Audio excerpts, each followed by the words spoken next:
Ok, hoy vamos a tocar esta clase. ¿Qué pasó? Ahora sí. Vamos a tocar metabolismo tisular.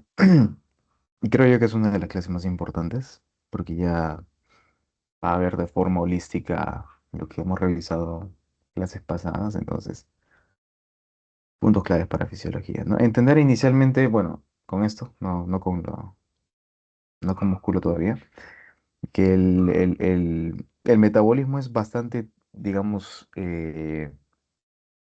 ¿cómo se puede decir? Depende del bagaje genético que el individuo posee, ¿no? Entonces, hay individuos que tienen un metabolismo más acelerado que otros, ¿no? Hay entidades que ralentizan el metabolismo, entidades clínicas, por ejemplo, como el hipotiroidismo, que es un ejemplo bastante claro de ralentización del metabolismo, porque las hormonas tiroideas tienen un papel importante en esto, ¿sí? Su contraparte es el hipertiroidismo, ¿sí? En el cual vemos un fenotipo eh, de metabolismo acelerado, ¿sí? Eh, y así, ¿no? Hay entidades que, como te acabo de mencionar, disminuyen el metabolismo y es importante que conozcamos lo normal, ¿no? Entonces, el metabolismo no es, digamos, no ocurre de forma en general, ¿no? En todas las partes del cuerpo, sino que está compartimentalizado, ¿sí? De forma que las funciones que tiene el hígado no van a ser exactamente las mismas que tiene el cerebro a nivel molecular, ni lo que tiene el riñón, ni lo que tiene el músculo, ¿sí? Ni lo que tiene la sangre, ¿no? Ni lo que tienen los eritrocitos. Entonces, va a variar bastante de esto, ¿no? Entonces, en cuanto a lo que corresponde al metabolismo o bueno, lo que ocurre en el músculo más específicamente, creo que ya es bastante sabido por todos, que el músculo va a utilizar la glucosa, ¿sí? Luego de haberse alimentado el paciente, la primera fuente de energía es la glucosa, ¿sí? Entonces, ¿cómo es que ingresa la glucosa? Ya sabemos, ¿no? Necesita insulina, que es la llave molecular que activa toda esta cascada de señalización, ¿sí? Veremos que en esta llave molecular es donde ocurren los cambios patológicos etiopatogénicos para desarrollar diabetes, ¿no? Resistencia a la insulina, diabetes tipo 2 más específicamente.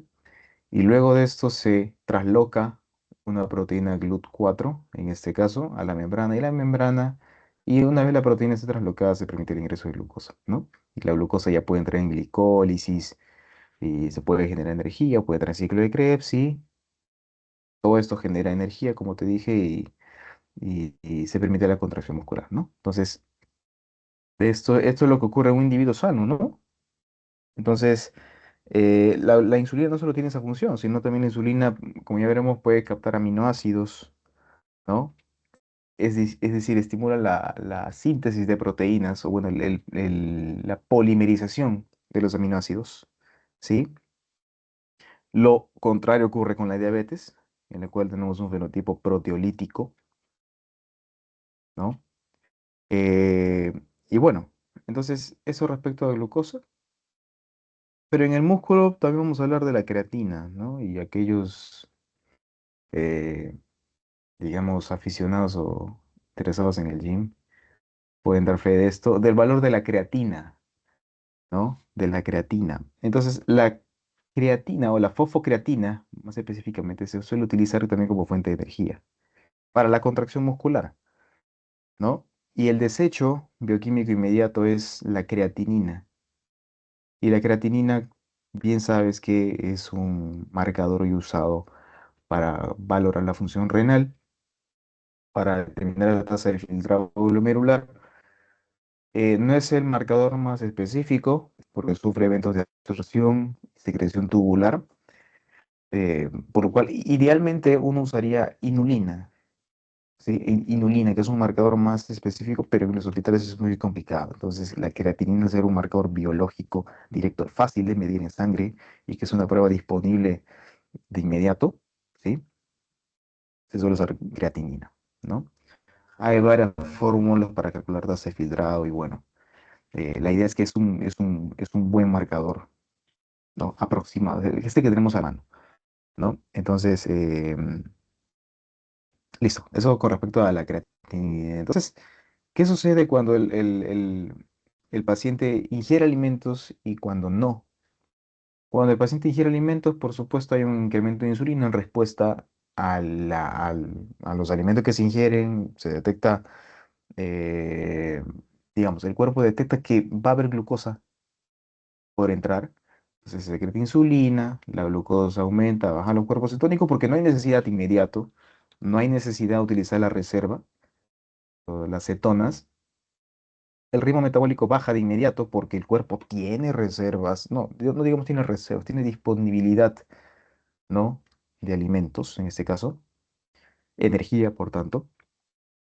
Eh, y por supuesto, aquí la actividad es evidente, casi eminentemente anabólica, ¿no? Se estimula la síntesis de proteínas, hay un aumento en la formación de glicógeno, también hay una actividad lipogénica.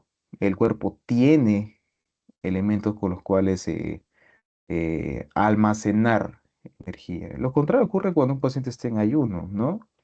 En estos casos la insulina no tendría por qué estar elevada, ¿sí? No tenemos cantidades de insulina elevadas en sangre para permitir la secreción de insulina por parte del páncreas. La glucosa obviamente está disminuida, las cetonas sí van a estar elevadas porque precisamente el cuerpo necesita una fuente de energía, ¿no? Y las cetonas son una fuente secundaria de esta, ¿no? A partir de la, del catabolismo de los ácidos grasos. El ritmo metabólico aumenta porque, por supuesto, el cuerpo al necesitar más energía va a comenzar a degradar ácidos grasos, grasas, pero también va a degradar proteínas en un caso extremo, ¿no? Por eso pacientes pierden peso y pierden masa muscular. Aumenta la actividad catabólica, por supuesto, la glucogenólisis, el glucógeno del hígado se comienza a degradar y se libera en sangre, aumenta la lipólisis, ¿sí? Aumenta la actividad de la hormona sensible, la lipasa sensible a la hormona, porque el cuerpo necesita ácidos grasos, ¿sí? Entonces, esas son las diferencias claves entre el metabolismo en los pacientes que han comido y los que no. Entonces, acá tenemos un grafiquito bien interesante que detalla qué es lo que sucede cuando tenemos, eh, digamos, falta de energía, ¿sí? Entonces, el cuerpo usa los ácidos grasos. ¿Sí? Los ácidos grasos, en el caso en el que hay ingesta, alguna ingesta adecuada de alimentos, ¿no? Hay una actividad lipogénica, se esterifican formando triacilgliceroles, pero cuando no, estos ácidos grasos tienen que entrar a la mitocondria para betoxidación, formar así CoA, luego entra el ciclo de Krebs y generar ATP para formar energía, ¿sí? En cuanto a números, los ácidos grasos generan más kilocalorías, ¿sí? Que los carbohidratos, ¿no? Aproximadamente entre 9 y 10. 9 kilocalorías por gramo los ácidos grasos. Es importante detallar ahí, ¿no? El eh, el cuerpo es bien inteligente en ese sentido, ¿no? Es bien inteligente. Muy bien. Entonces, acá nuevamente en este grafiquito de lo que sucede ya en el hígado, ¿no? En el hígado, eh, hay toda una, digamos, una maquinaria de intercambio, ¿no? Dependiendo de la necesidad del cuerpo. Si el cuerpo requiere energía y no tiene reservas, la grasa va a entrar en beta-oxidación, se forman los cuerpos cetónicos pueden entrar al músculo inmediatamente y estos cuerpos cetónicos, ¿no? Pueden ingresar posteriormente al ciclo de Krebs. Creo que ya es lo que es parte de lo que habíamos mencionado antes, ¿no? No, es una de las formas en las que el cuerpo obtiene energía. Pero como dije, el cuerpo no solamente obtiene energía de ese lado, sino también de las proteínas, de los aminoácidos. ¿Y a través de qué método? Simple, transaminación. ¿Sí? Ocurren reacciones de transaminación y ¿qué ocurre aquí? Proteólisis, por supuesto. Proteólisis. El paciente comienza a perder masa muscular. ¿Sí? ¿Cuáles son los aminoácidos que se usan con mayor frecuencia? Leucina, isoleucina y valina. No están aquí, ¿sí? No están aquí. Eh, entonces, sí está aquí. No, uno de los productos, ¿sí? Está alanina, ¿no? Y esta alanina, por ejemplo, ya puede ir al hígado, ¿no? Para entrar en gluconeogénesis, formar glucosa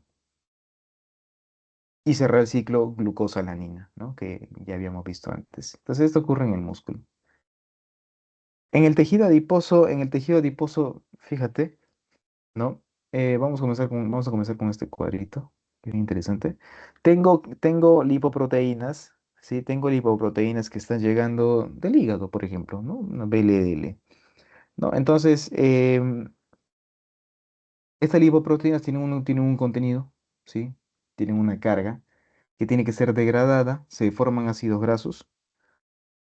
Esos ácidos grasos ya están en el adipocito, ¿no? Entonces, aquí hay dos, digamos, hay dos caminos. Uno por parte de la grasa entregada por los kilomicrones y el otro por parte de la glucosa que también entró, ¿no? La glucosa obviamente se convierte en glicerol 3-fosfato que va a servir como intermediario para sintetizar triacilglicerol. Fíjate que los ácidos grasos de los kilomicrones, perdón, de las lipoproteínas, ¿sí? También puede ser los kilomicrones, también puede ser de los kilomicrones, pero lo importante aquí es detallar estos dos elementos que vienen de parte de la glucosa y de las lipoproteínas, ¿no? La lipoproteína me entregan ácidos grasos, la glucosa me entrega glicerol 3-fosfato. Y estos dos se van a fusionar para formar triacilglicerol, ¿no? Y este triglicérido ya está como almacén. Entonces, dependiendo de la necesidad del cuerpo, por supuesto, la lipasa sensible hormona va a entrar a tallar aquí. Puede degradar los triglicéridos en glicerol y ácido graso para que el glicerol pueda ir al hígado, ¿no? Puede ir al hígado y los ácidos grasos igual, ¿no? O puedan fijarse a la albúmina en la circulación, ¿no? Aquí un ejemplo más detallado de cómo es que ocurre esta activación, ¿no? Tenemos una hormona que activa una desdilatociclasa que puede ser el glucagón, una hormona puede ser el glucagón, ¿sí? Entonces, la desdilatociclasa convierte el ATP en AMP cíclico y el AMP cíclico puede activar la proteína quinasa C, ¿sí? Y la proteína quinasa C puede activar una lipasa sensible hormona. Y esta puede degradar posteriormente triglicéridos en diacilglicerol, monacilglicerol, luego finalmente glicerol y ácidos grasos libres, ¿no? Es una forma es la forma de degradar las grasas, ¿no? ¿Qué sucede en el corazón? En el corazón es un órgano que va a utilizar la grasa, ¿sí? Acá tenemos la grasa, ¿sí? Los ácidos grasos, más específicamente, ¿no? Como fuente de energía, ¿no? Entonces, no solo eso. Fíjate que los ácidos grasos que están aquí pueden ser utilizados para entrar en beta-oxidación, los ciclos de Krebs, pero el corazón también puede utilizar glucosa, puede utilizar lactato, ¿sí? Entre otros. Puede utilizar glucosa, va a entrar en glicólisis, va a formar piruvato, el lactato igual, ¿no? Puede formar piruvato y el piruvato entra al ciclo de Krebs, ¿no? Previamente convertido en acetil-CoA. Y en el ciclo de Krebs se forman electrones, pasa a la cadena transportadora y se forma energía, ¿no? Y este ATP generado y finalmente puede ser utilizado para la contracción muscular, ¿no? Entonces el corazón evidentemente va a utilizar en estos casos grasa, ¿no? La glucosa, el lactato sí, pero generalmente va a utilizar grasa, ¿no? También puede utilizar cuerpos cetónicos, ¿no? En caso que el corazón lo demande, ¿no? Ejercicio extenuante, por ejemplo, ¿no? Pero ya veremos que cuando hay ejercicio extenuante hay que tener bastante cuidado, ¿no? Específicamente cuando es un ejercicio extenuante, yo diría abusivo, eh, el cuerpo comienza a generar radicales libres, ¿no? Y eso puede jugar en contra del paciente. Entonces hay que tener bastante cuidado ahí. Acá un grafiquito de lo mismo, ¿no? El cuerpo eminentemente va a utilizar ácidos grasos, en el caso del corazón, ¿no? Este corazón, los ácidos grasos, perdón, van a entrar en beta-oxidación, van a generar energía, ¿no? Pero también puede utilizar glucosa, lactato. Esto sucede en el corazón. En el riñón hay un montón de reacciones, de hecho. Este gráfico lo saqué de un artículo que detallaba, es bastante, digamos, explicativo, porque fíjate, me separa por colores qué reacciones específicamente ocurren, o digamos, qué actividades enzimática hay en cada segmento del riñón, ¿sí? En cada segmento de la nefrona. ¿No? El túbulo proximal, en asa ascendente gruesa, en túbulo colector, en túbulo distal, ¿no? Entonces, en el riñón puede utilizar varias fuentes, ¿no? De entrada, la glucosa, ¿no? La glucosa puede utilizar ácidos grasos, ¿no? Puede utilizar lactato, puede utilizar glutamina, ¿no? Que el riñón también lo produce, como mencionamos ayer, pero también puede venir de otros órganos, ¿no? Del músculo, por ejemplo, ¿no? Cuerpos cetónicos, pero acá lo importante es que en cuanto al riñón, la zona metabólicamente más activa es la corteza, ¿no? Porque es una zona en la que tiene bastante flujo sanguíneo. Y es una zona en la que hay la mayor cantidad, está precisamente las unidades básicas, la nefrona, ¿no? Los glomérulos, la nefrona, todas estas unidades están por ahí, en mayor cantidad. Entonces, es una zona con bastante irrigación. Lleva la mayor parte del flujo sanguíneo del riñón, ¿no? La corteza. Eh, Se entiende, por supuesto, que en esta zona, ¿no? Hay un montón de enzimas de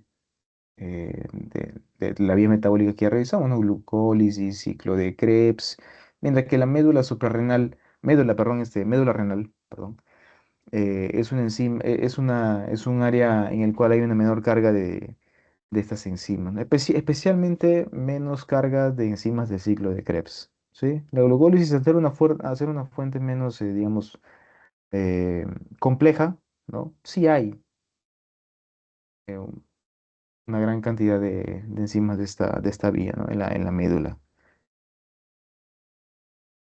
A ver, ¿qué más? Sí, quiero avanzar. Ahora sí. En el cerebro la actividad es muy compleja, ¿no? Acá hay todo un entremerado de reacciones, ¿no? El cuerpo naturalmente va a utilizar glucosa, ¿no? El cerebro naturalmente va a utilizar glucosa. La glucosa va a entrar a la neurona, ¿no? Va a entrar a la neurona y va a entrar en glucólisis y va a generar piruvato, ¿no? Y este piruvato puede entrar a la mitocondria para el ciclo del ácido cítrico y formar energía, ¿no? A través de esto y la fosforilación oxidativa, ¿no? Entonces, la glucólisis va a funcionar dependiendo de la actividad del cerebro, dependiendo de la demanda, ¿no? Dependiendo de la demanda. Lo que no sucede con el ciclo de Krebs, que el ciclo de Krebs sí trabaja bastante, ¿no? Independientemente de la situación, ¿no? Entonces, por eso es importante decir qué tiempo es cerebro. Un paciente que pierde sangre, un paciente que pierde sangre por un stroke, por ejemplo, ya sea hemorrágico o isquémico, hay un bajo aporte sanguíneo, ergo, la neurona, ¿sí? El cerebro necesita acelerar la vía metabólica para generar energía. Por lo tanto, la glucólisis se va a ver incrementada, ¿no? No solo la glucólisis, sino también el ciclo de Krebs, ¿no? Pero,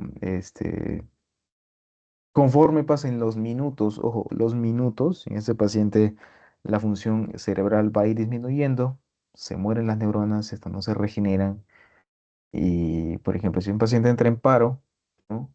Entra en paro, donde no hay aportes, ya no hay mayor aporte sanguíneo al cerebro, pasan los minutos, 20 minutos en el trabajo de reanimación y no tenemos respuesta, este paciente lamentablemente eh, va a quedar con muerte cerebral, ¿no?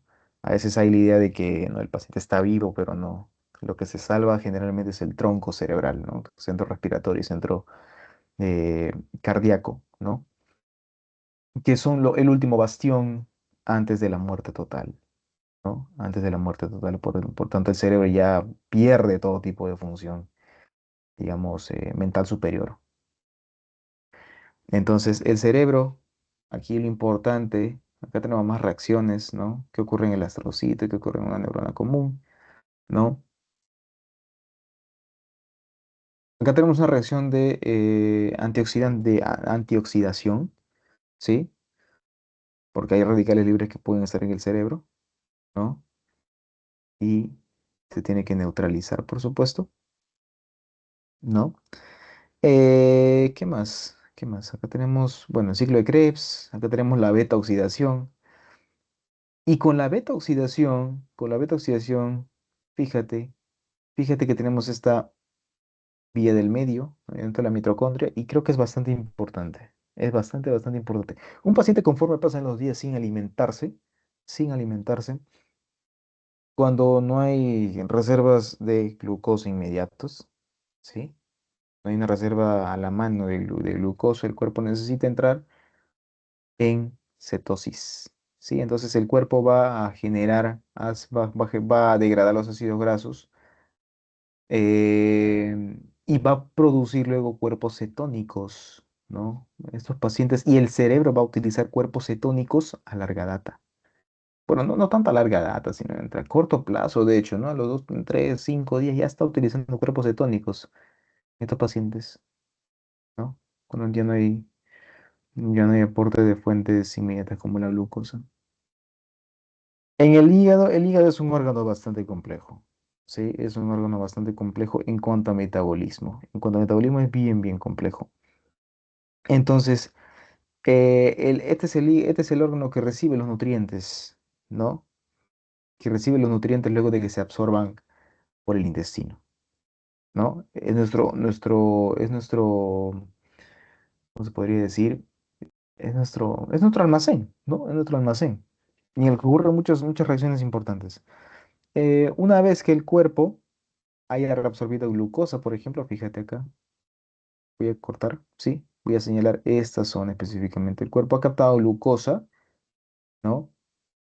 Esta glucosa puede ser utilizada, pero el hígado la almacena. Por glicogénesis va a formar el glucógeno porque tengo que almacenar. Es uno, ¿no? Esta,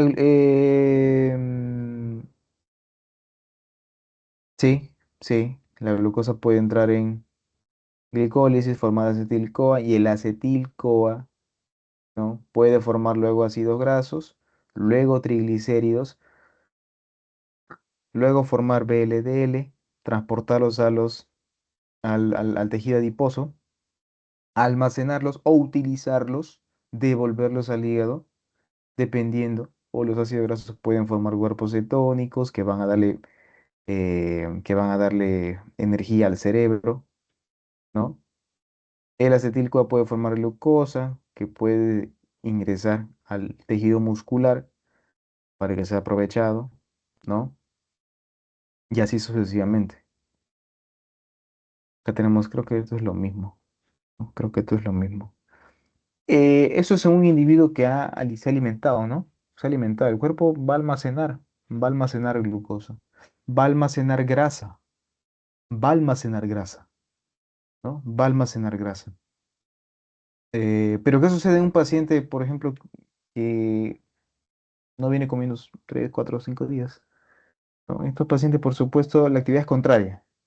La actividad es contraria. El glucógeno que está almacenado va a tener que degradarse en unidades de glucosa para que sea utilizado en glucólisis. Puede formar piruvato, puede formar acetil-CoA, entrar en el ciclo de Krebs y se pueda generar energía, se pueda, digamos, mantener con vida la cadena respiratoria, ¿no? Mantener con vida a la cadena respiratoria. Em, los ácidos grasos pueden entrar en beta-oxidación, ¿no? Para obtener energía, ¿no? El acetil-CoA puede formar cuerpos cetónicos, ¿no? Para darle energía al cerebro y así sucesivamente. Y así sucesivamente, ¿no? Eso es lo que sucede en el caso de estos pacientes, ¿no? La función es mantener al cuerpo con glucosa, ¿no? El hígado es el órgano por excelencia de reserva de glucógeno, ¿no? Entonces la idea en estos casos es mantener el cuerpo con glucosa, mantener la glucosa circulando, este, de forma que se trate de suplir las necesidades del cuerpo. ¿Por qué no se puede mover esto? ¿Qué pasa acá?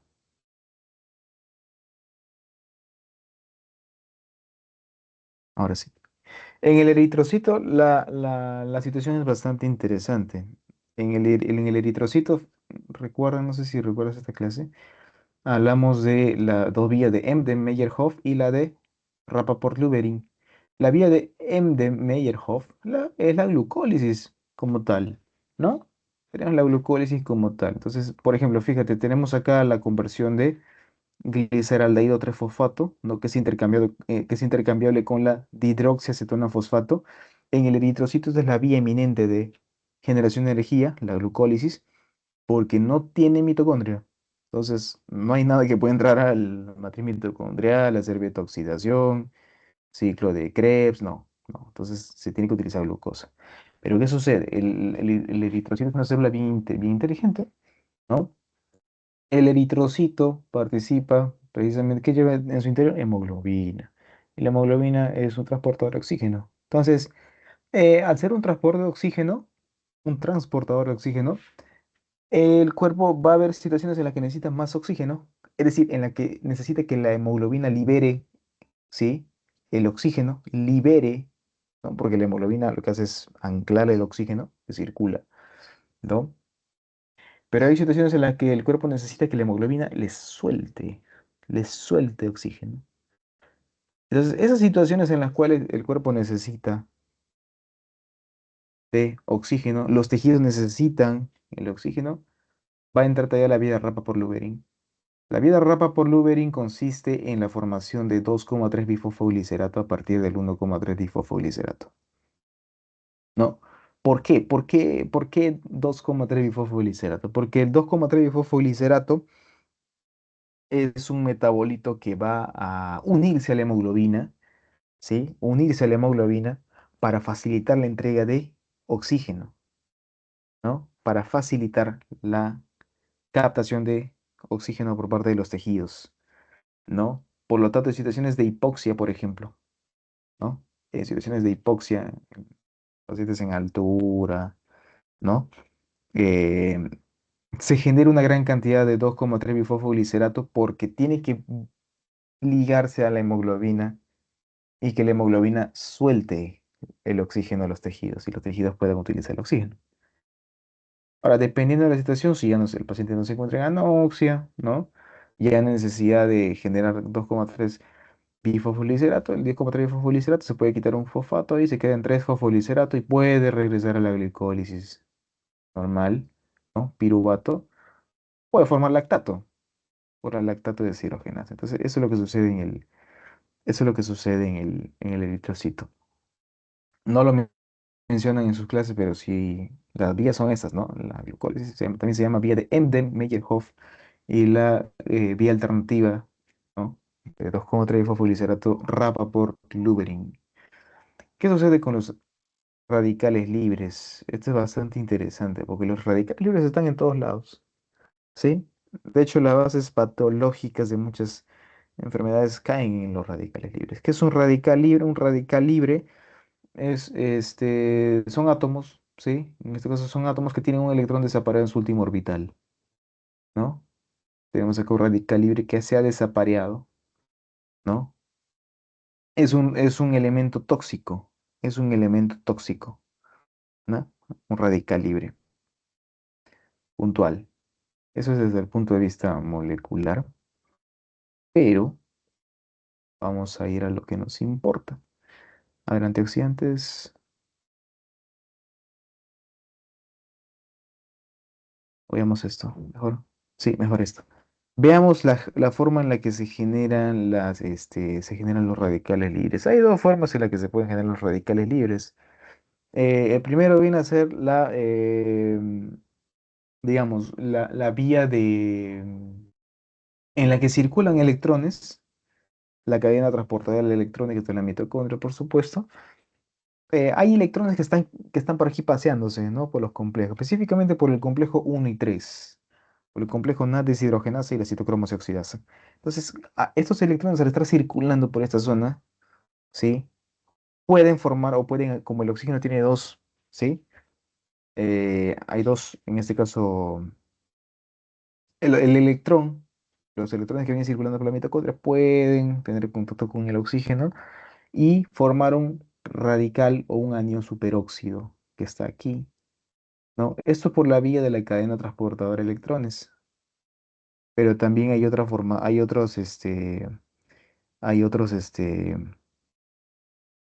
vías, por ejemplo, por la vía de la santina hipoxantina, por la vía del ácido araquidónico, ¿no? Que puede generar el anión superóxido. El anión superóxido este ya es un radical libre, ¿no? Que va a generar peróxido de hidrógeno y luego llevar a todas las consecuencias, ¿no? Dañar tejidos, dependiendo. Entonces, esto es respecto a los antioxidantes. Esta es la clasificación general de los antioxidantes. ¿No? ¿Qué es un antioxidante? Es una sustancia eh, que previene, por supuesto, la oxidación de algo, ¿no? Creo que está bastante claro en ese sentido. Entonces, los antioxidantes pueden ser enzimáticos o no enzimáticos, ¿no? Los antioxidantes enzimáticos tenemos a estas enzimas que van a estar compartimentalizadas, ¿no? La superóxido dismutasa, la catalasa, la glutatión peroxidasa. Tenemos enzimas secundarias como la glutatión reductasa, la glucosa cefosfato deshidrogenasa, ¿no? La cefosfato deshidrogenasa, por supuesto, si recuerdas, interviene la vía de las pentosas, ¿no? Y los antioxidantes no enzimáticos son vitaminas, pueden ser minerales, pueden ser carotenos, ¿sí? Pueden ser componentes órganosulfurados, ¿no? Pueden ser cofactores como la coenzima Q, ¿no? Dentro de la vitamina A, C, K, E, ¿no? Dependiendo. Los antioxidantes no enzimáticos también pueden ser polifenoles, ¿no? Flavonoides, ácidos fenólicos, ¿no? Es una clasificación bastante grande. Pero ¿de qué sirve todo esto? ¿De qué sirve todo esto? ¿No? Los radicales libres están en constante generación, es algo que no se puede evitar, que no se puede evitar, sí, pero la idea es generar un balance, sí, entre actividad oxidativa y actividad antioxidante, ¿no? Entonces, cuando ya ocurre un desbalance de esta, es precisamente cuando se va a generar la enfermedad, es cuando ya se puede desarrollar un montón de patologías, como podemos ver, ¿no? Hay agentes agresores, ¿no? Actividad inflamatoria, toxinas, el uso de tabaco, ¿no? Agentes biológicos como las bacterias, los virus, mecanismos radiactivos, ¿no? Radiación, carcinógenos que pueden generar radicales libres, ¿no? Que puede generar el anión superóxido y el anión superóxido luego ya puede dañar más compartimentos celulares y llevarnos a esto, ¿no? Una amplia variedad de enfermedades que pueden ser, que tienen su base en los radicales libres, ¿no? Tenemos a nivel del sistema nervioso, la enfermedad de Alzheimer, también el stroke, el ACV, por aterosclerosis, por ejemplo, ya veremos qué sucede con la aterosclerosis, ¿no? Acá la aterosclerosis per se, ¿no? En el corazón, en las arterias coronarias, a nivel digestivo, ¿no? Insuficiencia hepática aguda, enfermedad inflamatoria intestinal, retardo en la cicatrización de heridas, periodontitis, ¿no? Enfermedad musculoesquelética como la osteoartritis, daño del cartílago, la diabetes. fibrosis pulmonar, enfermedad pulmonar intersticial difusa, por supuesto. Entre otras, ¿no? También se incluye la psoriasis, por ejemplo, que es una enfermedad dermatológica que tiene también su base en los radicales libres. Solo para señalar aquí las vías de antioxidación, ¿sí? Tenemos la vía de la superóxido dismutasa, ¿no? Tenemos la vía de la catalasa, que va a formar agua a partir de peróxido de hidrógeno. La vía de la glutatión peroxidasa, ¿no? De la glutatión peroxidasa que requiere NADPH, que viene de la vía de las pentosas, ¿no? Y en la cual interviene la glucosa 6-fosfato deshidrogenasa, ¿no? Para regenerar glutatión reducido y que el glutatión reducido pueda, ¿sí? Trabajar el peróxido de hidrógeno y formar agua. Y acá las vías no enzimáticas vienen a ser dadas por las vitaminas A, C, E, ¿no? Flavonoides, carotenoides, glutatión, dependiendo, ¿no? Vías no enzimáticas. Aquí a este lado, solo para detallar el papel de los radicales libres van a estimular una cascada de señalización inflamatoria, ¿no? Inflamatoria. Y aquí nace, o esta es la base patológica de las enfermedades, ¿no? Los radicales libres activan esta vía, NF-kappa beta, JAK-STAT, depende, ¿no? HIF1, depende. Estimulan la transcripción, la actividad de genes en el núcleo, la síntesis de proteínas que son citoquinas, quimoquinas y llevan llevan al cuerpo a desarrollar actividad inflamatoria. ¿Cuáles son digamos, los desencadenantes? Pueden ser factores físicos, ¿no? Pueden ser factores químicos, las propias citoquinas, ¿no? Factores de necrosis tumoral alfa, interleuquina 1, interleuquina 6, factores metabólicos, ¿no? La hiperglicemia, los productos de glicación avanzada, que tienen un papel bastante interesante en la patogénesis de la diabetes, la hipoxia, ¿no? Entonces, en cuanto a la aterosclerosis, no podemos, por supuesto, de hacer énfasis en una palabra, ¿no? LDL oxidado.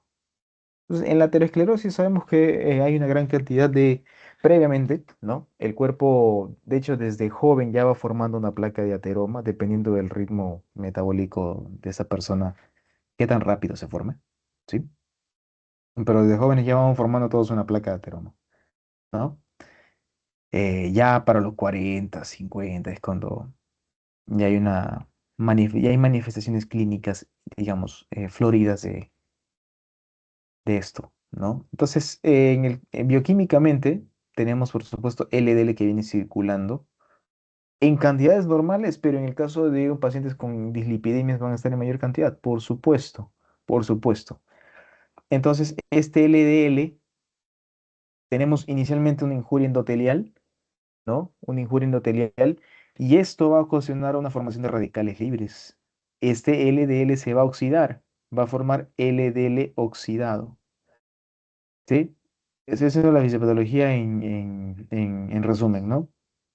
Entonces, este LDL oxidado va a ser engullido ¿por quiénes?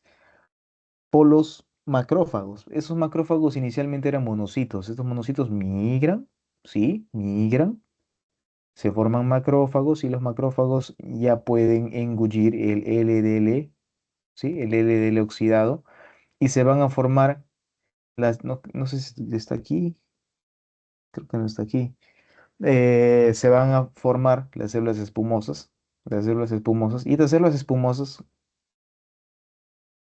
voy a utilizar esta imagen histológica.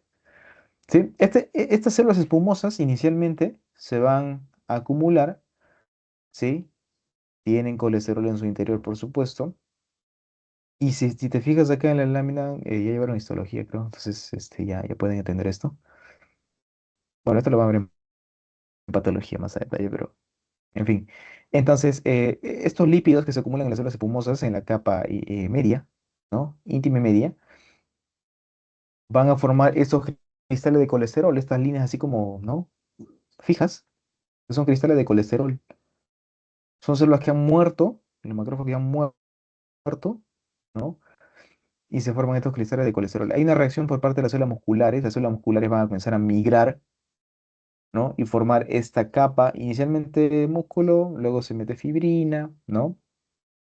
Y este centro es lo que se conoce como core lipídico, core necrótico, core lipídico. Es la que en un futuro, es la que en un futuro puede desprenderse de la pared arterial, ¿no? Hay una, por supuesto, activación plaquetaria, eso sí está aquí. Hay una activación plaquetaria, ¿no? Por encima del core lipídico. Y esto va a complicar la situación, porque si la luz de la arteria es muy estrecha, ¿no? Y este paquete de grasa con plaquetas se desprende, puede formar un trombo, ¿no? Ese trombo compuesto, por supuesto, de plaquetas. Y este migrar, puede migrar. Y cuando te digo migrar, ya hablamos de embolismo, ¿no? Un tromboémbolo, ¿no? Y si migra, puede ocurrir la luz de la arteria coronaria, causando un IAM, un infarto agudo de miocardio. Entonces, eso es el puntual lo que pasa. Esto es para detallar el papel importante del ejercicio, ¿no? El glucógeno como principal, y la glucosa luego como principal fuente de energía. Fíjate que persiste tras 2 horas del ejercicio moderado, pero se agota en 90 minutos del ejercicio, ¿no? Eso quiere decir que las reservas glucogénicas, ¿sí? Los carbohidratos no son una reserva que duren más allá de, digamos, un día, ¿no? Para nada, o sea, se acaban ahí, en cuestión de horas. Entonces el cuerpo luego va a tener que recorrer a los ácidos grasos, ¿no? A partir de las 2 horas. De hecho, a partir de ya los 10 minutos, por ejemplo, es que el cuerpo, aparte de glucosa, ya va a comenzar a utilizar ácidos grasos, ¿no? Pero y luego, con el pasar de las horas, ácidos grasos como tal, ¿no? Acá hay más moléculas que ya se ven involucradas en la adaptación al ejercicio. Hay una mejora en las características de la mitocondria, ¿no? Las mitocondrias van a mejorar su metabolismo, su tamaño, su número, van a estar más preparadas para generar energía. Y un músculo entrenado, por supuesto, oxida mejor los ácidos grasos y el cuerpo genera y los cuerpos cetónicos, perdón, ¿no? Y tiene una mayor actividad del ciclo de Krebs y una cadena respiratoria más eficiente. En la diabetes tipo 2 hay toda una, digamos, todo un conjunto complejo fisiopatológico. No, hay muchos factores de riesgo. Este gráfico ya hemos visto en una clase, entonces solo vamos a detallarlo así, rapidito. Muchos factores de riesgo, ¿no? Igual el bagaje genético, ¿no? Los factores, por supuesto, metabólicos, los factores, los estilos de vida, la actividad física, la alimentación, signos de inflamación crónica, ¿no? Etcétera, etcétera. Entonces, acá tenemos todos los factores de riesgo, ¿no? La enfermedad, el síndrome de ovario poliquístico, por ejemplo, enfermedades cardiovasculares, ¿no? Obesidad, dislipidemia, hipertensión, diabetes gestacional, la raza también, que junto con los factores genéticos van a llevar a un estado crónico de inflamación, ¿no? Estrés oxidativo y por tanto luego resistencia a la insulina. Se alteran los receptores, ¿sí? Se alteran los receptores. El receptor de insulina precisamente se altera. Por lo tanto, la glucosa, al verse liberada en sangre, cuando tiene que entrar al músculo, la insulina no va a poder abrir esa llave, ¿no? Porque hay una resistencia, hay una alteración molecular dentro del receptor, ¿no? Pero esto sucede inicialmente, ¿no? Entonces, si el cuerpo no puede ingresar, meter glucosa, el cuerpo va a secretar más insulina y distintos marcadores para determinar resistencia a la insulina, ¿no? Distintos marcadores para determinar resistencia a la insulina. Y la insulina inhibe, ¿no? La insulina inhibe la lipogénesis. No, perdón, facilita la lipogénesis, ¿no? Y si facilita la lipogénesis, ¿qué va a pasar cuando el cuerpo no puede captar o que no reconoce insulina?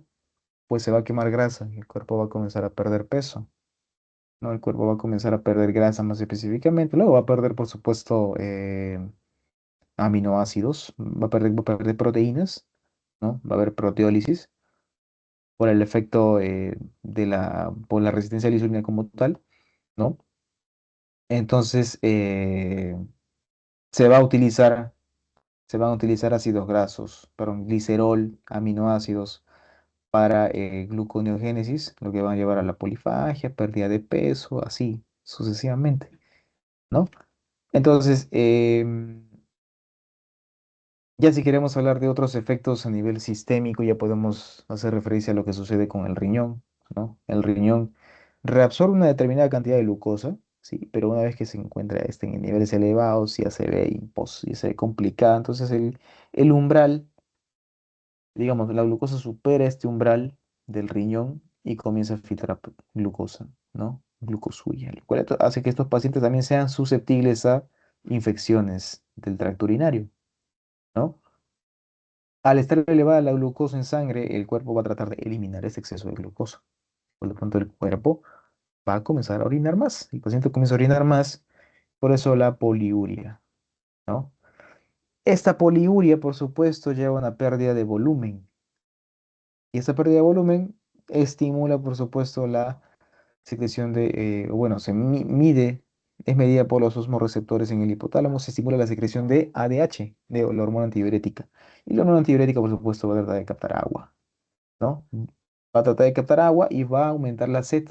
Entonces el paciente va a querer tomar bastante agua, ¿no? Y hasta ya tenemos bastante, ya tenemos las 4 P's, de hecho, ¿no? Poliuria, polidipsia, polifagia y pérdida de peso.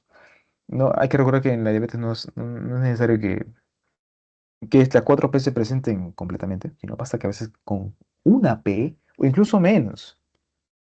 Hay diabetes silentes, ¿no? Que el paciente no se puede dar cuenta y ya está desarrollando diabetes. Entonces, esto también está en su clase. Las alteraciones moleculares que ocurren aquí, ¿no? La vía del poliol, ¿no? La vía del poliol, que es una vía alterna, ¿no? Por la hiperglicemia, ¿no? La activación de la proteína quinasa C, ¿no? Dañando al ADN, contribuye a la nefropatía y retinopatía. Estas son una de las consecuencias de la diabetes a largo plazo, ¿no? La nefropatía, la retinopatía, la neuropatía diabética y los productos de glicación avanzada, ¿no? Que yo ya había hecho mención antes, em, que interactúan con los receptores en las células endoteliales y generan estrés oxidativo, ¿no? Aquí hay más alteraciones moleculares. Lo que ya mencionamos, ¿no? Incremento de la fosforilación y degradación del sustrato receptor de insulina, alteración molecular, ¿sí? A mayor actividad de fosfatasas, es decir, mayor formación de glucosa, ¿sí? Mayor formación de glucosa a partir de elementos que están fosforilados, ¿sí? Reducción en la actividad de AKT y la proteína quinasa C atípica.